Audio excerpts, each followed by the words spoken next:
This deal was 7 months in the making. Welcome back, Troglodytes, to your daily dose of guitar information, the Trogly's Guitar Show. That's right, this multi-$1,000 box has some really interesting stuff that I'm very excited to get.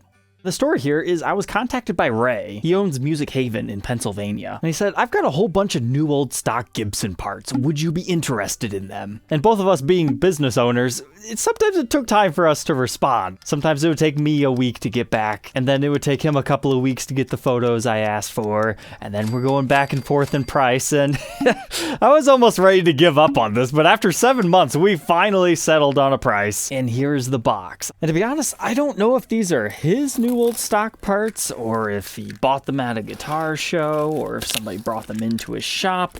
All I know is that I have like an entire museum collection right here, if everything is the way it's supposed to be. So let's go ahead and see what we've got in here. Oh yeah, we've got the goods. First up here, we have some new old stock top adjust bridges. Not just one, but 4 of them done up in chrome. I think this is the first time I've seen new old stock boxes of these. So it says, now adjust from the top with no slip, no rattle, 9 bridge positions total, top adjust tune-o-matic bridge. But let's go ahead and get one of these out here so I can kind of show you what they are. And yes, we do have the manuals inside. Because that's the thing about these, they weren't actually sealed by a sticker as far as I can tell. I am seeing this one for the first time. It appears to just talk about some parts you could buy, like this bass bridge, your 3-point tune-o-matic that we're talking about today, and then like some of these weird tuner tips. So I guess that would make sense that this one would be inside of one of the bridges. But also inside there in a baggie, you've got your thumb posts, as well as the bushing for within your body. Now what makes the top adjust thumb posts a little bit different is the underside of them is a little bit concave, so it has material taken out from it. So if you're ever looking to verify if your guitar originally had a top adjust bridge, look for that small feature. But the bridge itself looked like this. You could find 2 different variations. There's a brass saddle one like this, and then you can also find nylon. But the reason why it says it has 9 positions is back here you have 3 different slots that you can put the post in. So you can lean the bridge this way, that way, or have it completely flat.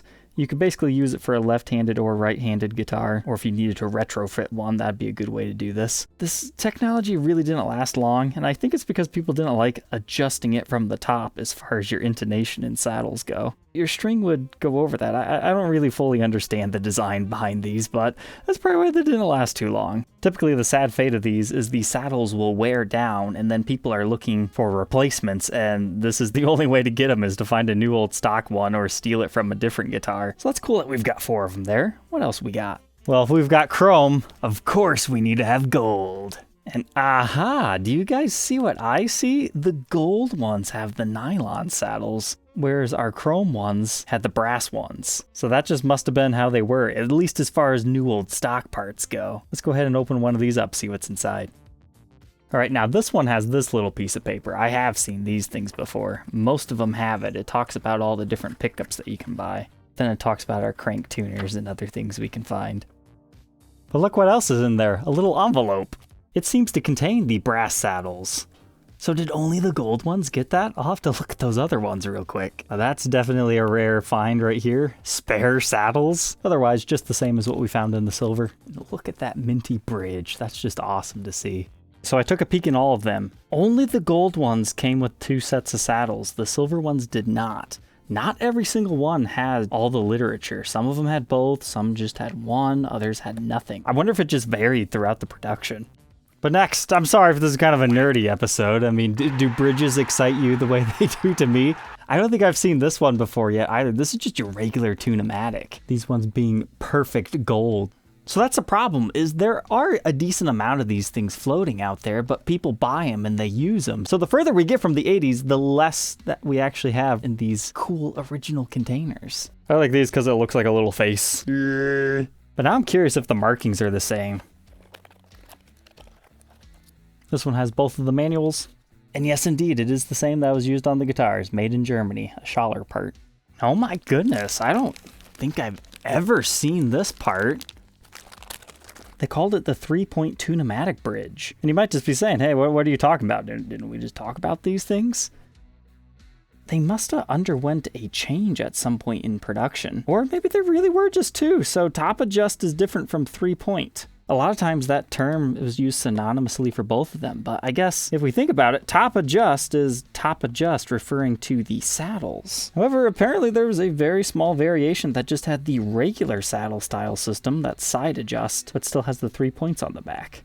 Wow, I can safely say I have never seen one of these things before, especially not stock on a Gibson. I wonder if Gibson was making these themselves like the TP6 tailpieces, because they are not marked made in Germany anywhere. That's cool. I'll have to ask Randy Leonard about these. And we'll have to rephrase my vocabulary when talking about these in the future. These ones do not appear to have any literature in them. And you know, if I've got gold, I've got chrome. I don't think we need to take these out of the box. We pretty much saw what the gold one was, so these should be about the same. No paperwork in either of these. But here's where things get exciting.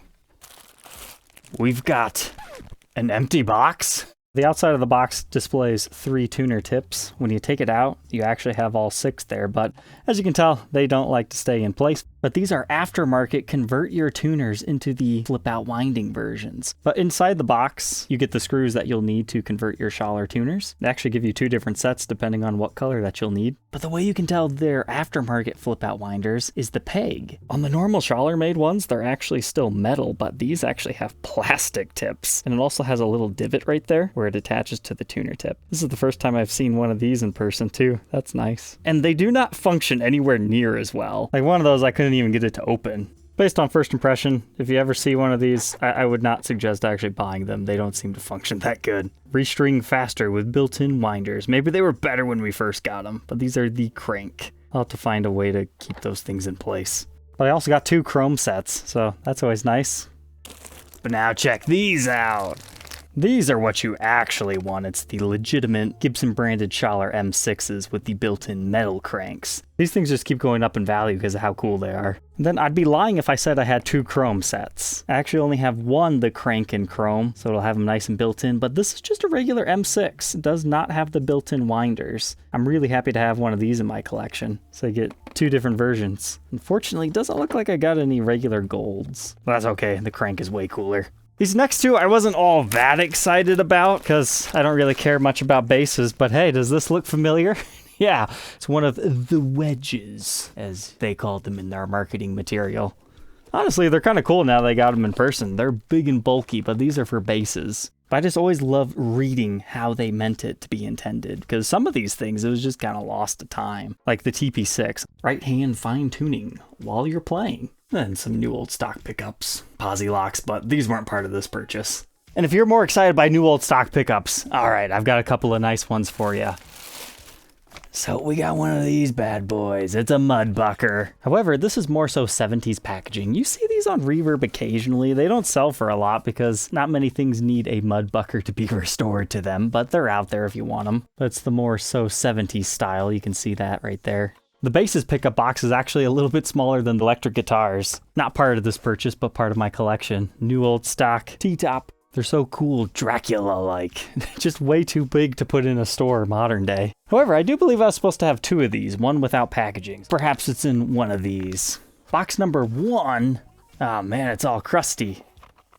All right, it's my other Humbucker. And you can definitely see that lead was unused. So before they made the retail packaging and started to sell them separately, they would ship them out to dealers in these brown cartons. So this is technically new old stock. It's just not quite as cool as having a blue or big black box, but it is something to know about, especially for this next set, because inside here is a very rare humbucker variation that you would only find in SGs around 1972-ish. So most people would look at this and go, okay, we got the patent applied for decal, that's cool, but what's with this gray wire? Gibsons only have braided wiring. They don't have 2 conductor that looks like this, no. Usually you would be right.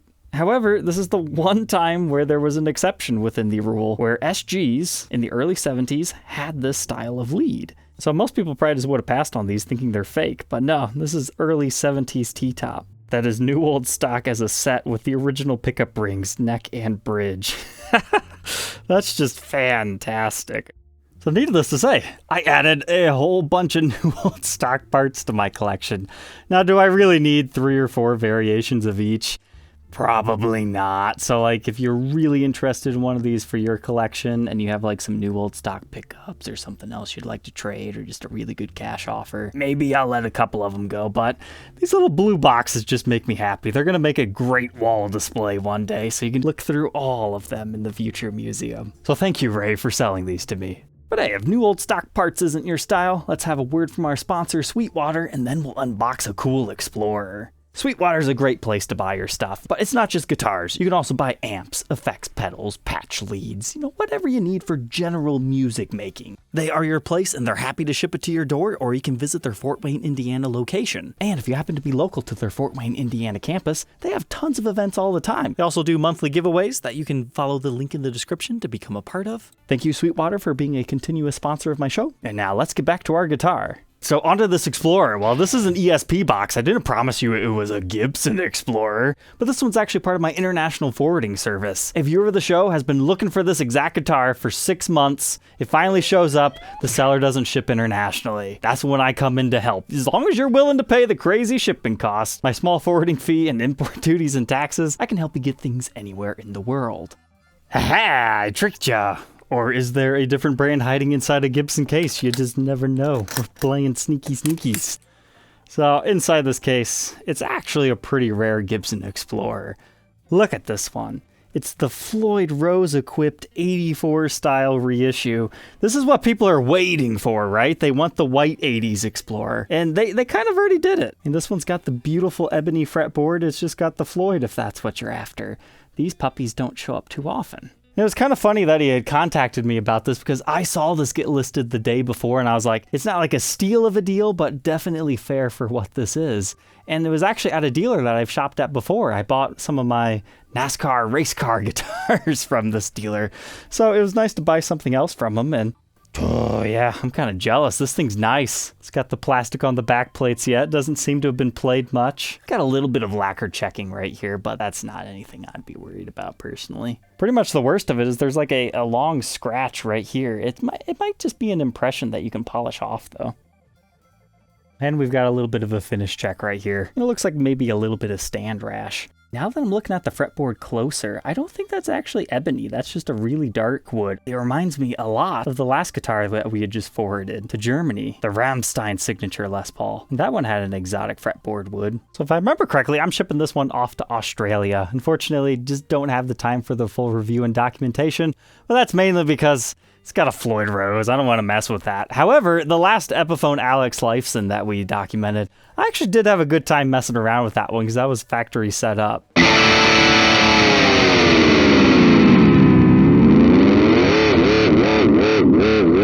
But generally speaking, I'm just more of a stop-tail guy. Well, we've got some time left tonight. Let's see if we have any boxing stories.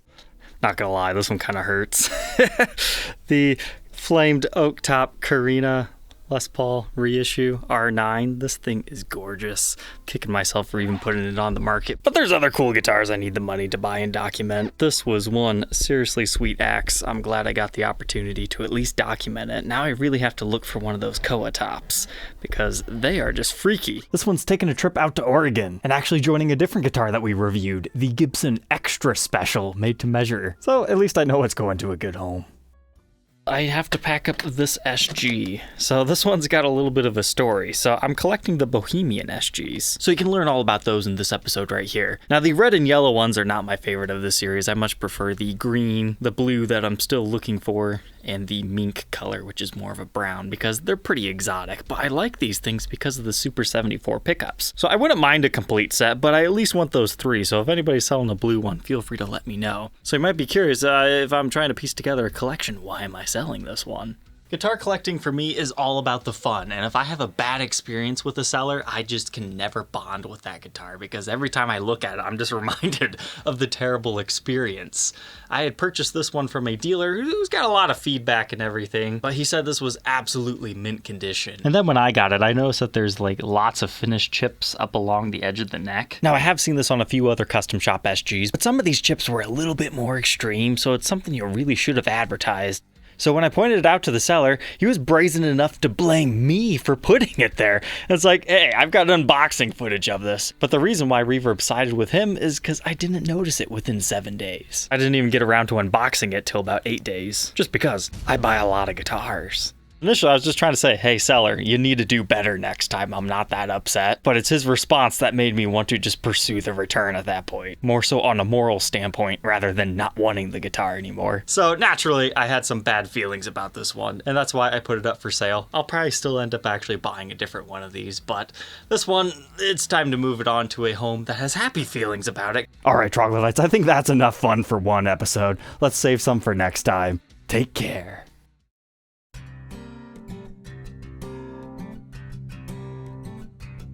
If you enjoyed tonight's episode, consider subscribing. I post videos like this every day. And you might even enjoy this next one.